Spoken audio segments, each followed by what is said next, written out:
Voilà, alors on continue. J'ai retrouvé l'erreur évidemment. Donc ici, jusque-là tout est correct.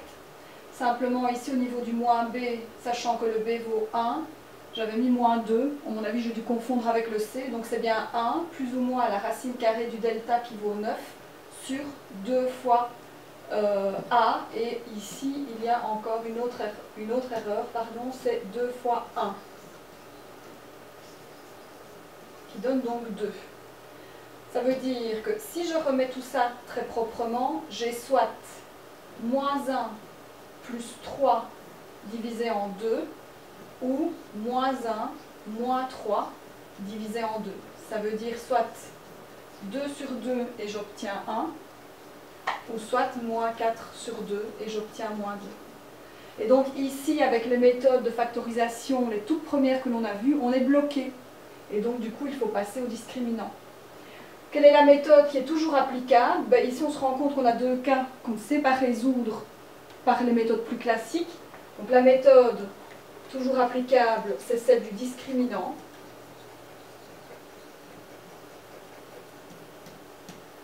Lorsque les deux méthodes sont applicables, laquelle est la plus rapide? Moi, je pense que c'est plutôt ces méthodes-ci, donc plus axées sur la factorisation. Maintenant, c'est discutable, parce que d'année en année, je me rends compte qu'une fois que vous maîtrisez bien le discriminant, vous n'avez pas envie de vous poser la question de savoir si vous savez factoriser par une méthode classique. Et vous foncez sur le discriminant et vous y allez cash. Pourquoi pas? L'une ou l'autre méthode, c'est bon. On va passer aux exercices, il y en a 10. Simplement, je ne vais pas tous les résoudre. Je vais les commencer avec vous, comme je l'avais fait pour l'activité précédente. Je vous demanderai de les terminer et je vous enverrai sur la plateforme It's Learning les corrections. Ok? On y va. Alors, 4x carré égale 4x. La première chose que vous devez faire, c'est remettre le 4x dans le membre de gauche. Ensuite, ici, il y aura une mise en évidence. Allez, je vous fais le petit premier. On fait la mise en évidence de 4x, il va donc vous rester x moins 1. À ce moment-là, soit 4x est égal à 0, ou x moins 1 est égal à 0. Si 4x vaut 0, x vaut 0, et si x moins 1 vaut 0, x vaut 1. J'ai donc deux solutions, 0 ou 1. Alors, ici, tout est dans le membre de gauche. On peut partir sur une mise en évidence de 2. Je vous la donne même. Et puis ensuite, il faudra faire le discriminant.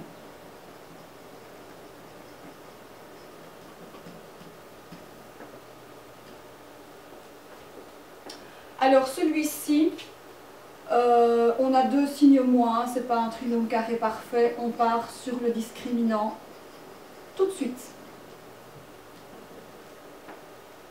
Le D. Alors ici on a le x-3 au carré. Alors on va résoudre ça. Alors vous faites attention parce que c'est un produit remarquable.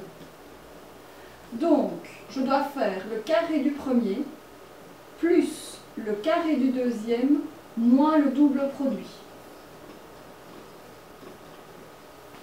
Ici je vais distribuer mon 4 sur chacun des trois termes. Ça va donc me donner 4x carré plus 36 moins 24x plus 9 égale 0. Et là, il me reste simplement 4x carré moins 24x, alors plus 45. C'est un trinôme, si ce n'est que 45 n'est pas un carré parfait, donc il faut partir sur le discriminant. Alors ici, le plus facile, c'est de remettre de nouveau le 25 dans le membre de gauche et de partir sur les binômes conjugués. Je vous le fais aussi. 2x plus 5 fois 2x moins 5 égale 0. Soit 2x tiens, soit 2x plus 5 vaut 0, ou 2x moins 5 vaut 0, x égale moins 5 demi, x égale 5 demi. On a donc deux solutions, moins 5 demi ou 5 demi. Pour le f, partons sur le trinôme carré parfait. Une parenthèse élevée au carré avec un plus. Premier terme 3x, deuxième terme 2. Allez, je le fais jusqu'au bout aussi. 3x plus 2 égale 0, x égale moins 2 tiers. Une seule solution. Je suis gentille hein, quand même, je vous en fais quelques-uns. Alors, celui-ci. Le plus facile, c'est d'abord de refaire ici une distributivité simple et de faire passer les éléments dans le membre de gauche. Il vous restera donc moins x carré plus 2x plus 3 et vous partez sur le discriminant.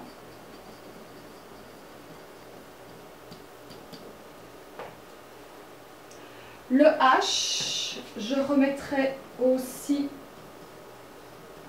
tous les éléments dans le membre de gauche, sachant que ici il tombe et qu'il me reste donc 4x carré moins 1. Alors à ce moment-là, je pars sur les binômes conjugués.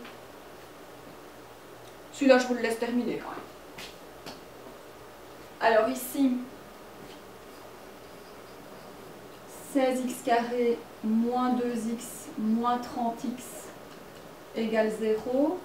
Donc j'ai un 16x carré moins 32x égale 0. Là, je pars sur une mise en évidence de 16x. Il vous restera donc x moins 2. Et là, vous savez le continuer aussi. Et alors le j, et je pense d'ailleurs que c'est le dernier. Ici, le plus... Oui, il y a deux manières de faire. Soit vous faites les binômes conjugués, mais le premier terme est une parenthèse, donc pas un seul petit élément. Ou alors, on fait carré du premier plus carré du deuxième plus double produit. Ça donne donc x carré plus 4x moins 5 égale 0. Et vous partez sur le discriminant. Voilà, moi j'aurais fait ça. Voilà, je vous propose de les achever, surtout si vous avez des questions, mais bon sang, posez-les par la plateforme, parce que l'idée c'est vraiment que vous alliez en 5e, avec les acquis qui sont nécessaires pour que vous soyez serein et pas devoir revoir de la matière en plus de la nouvelle, etc. Donc je vous demande vraiment de jouer la carte de l'autonomie, de me poser des questions et vraiment de travailler, parce qu'à un moment donné, vous serez un peu seul face à vos cours, et si vraiment, je le redis encore une fois, vous avez le moindre souci, vous n'hésitez pas à revenir vers moi. Voilà, ça c'était pour cette semaine. On passera à une autre activité la semaine prochaine. À bientôt, plein de gros bisous.